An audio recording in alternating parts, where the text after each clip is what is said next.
Hello guys, welcome back to our cooking channel.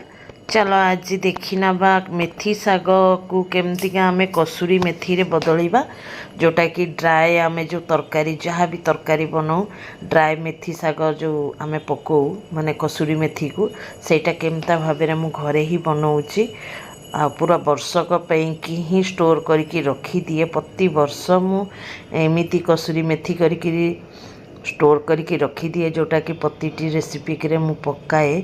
मु किणेनी, किणिले तो जानिच केते बहुत रेट अच्छी यार पैकेट गुड़ाक, तो मु घरे ही बनई दिए। मु आज 3 बेला साग को नहीं आसी। साग किणियार गोटे तेमे निहाती एटा देखिबो कि जो साग तुम किणव से छोट हो मेथी सागटा माने देसी मेथी साग नब ताहले तार माने सेंटा पूरा वर्ष जाए थाए। आ जो गोटे बड़ बड़ झाड़ी भाया मिले से साग को बिल्कुल किणवनी, सेटा हाइब्रिड साग गुड़ाक सेगुड़ाक भल हुए भी नहीं कसूरी मेथी। ये देखो तो मु देसी साग को आनिकी परिष्कार वाला देसी साग आनी एक बाछी नहीं, एक अल्प पानी देकर मुझे धोईदेवी। धोइला पर एक मु गोटे पेपर रे पूरा बिछे कि राति भर सुखेई देवी।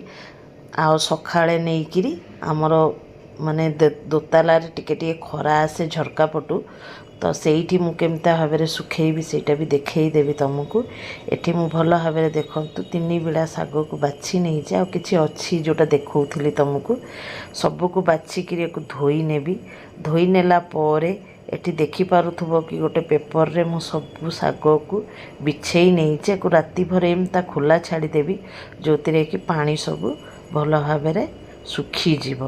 तापर एको नेइकिरी मु जोठी माने डायरेक्ट माने सन रे आसु नथबो, बस भाया हेकिरी आसुथबो सेमती जगह रे ही सुखेइब। डायरेक्ट सन रे सुखेइबनी, ताहले यार कलर भी खराब हो जाए और सेंट भी उड़ी जाए। तेणुकरी मु देखिबो मु को भलिया भाव रे सुखौछि। एठी देखंतु मु दीपहर माने सखाळे ही पकेई देइथिली आ 2 दिन पर मु तुमको देखौछि। एठी देखंतु टिके टिके खरा आसुछि मोर माने घर भीतर को सेइतिरे ही मु एको सुखेई पूरा भल भाव सुखी जाइछि। मु एतिरे साउंड एड करि पारिलिनी कारण मु हिंदी रे डब करी तो सेतिरे साउंड अच्छी। मोर आ गोटे चैनल अच्छी इंडियन फूडी चस्का बोली कि तुम से देखि पारिबो, हिंदी रो चैनल मोर।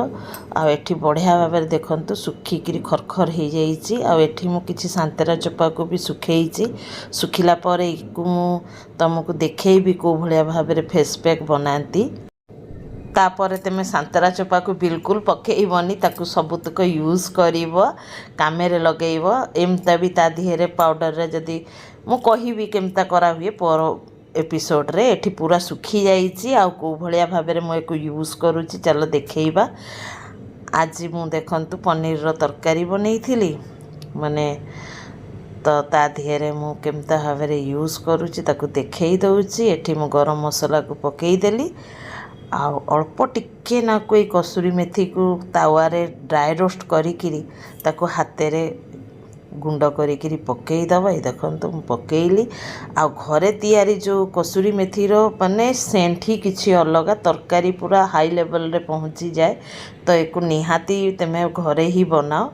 मु कहिबी कि घरे बनैकिरी ही यूज कर। एठी पनीर बढ़िया भाव में आमर हो गला आ खाया को बहुत ही टेस्टी होता। यार भी रेसिपी मु पोस्ट करी। एने खाली मु देखई दउछि कि कसूरी मेथी को मु केमता यूज कली बोलिकी। चलो गाइस फिर मिसिबा नेक्स्ट वीडियो रे। Bye bye, take care, be safe guys and जय जगन्नाथ। फीडबैक देवा को भूलिबनी नाही, सब्सक्राइब करिया को भूलिबो। Thanks for watching. Okay guys, bye bye.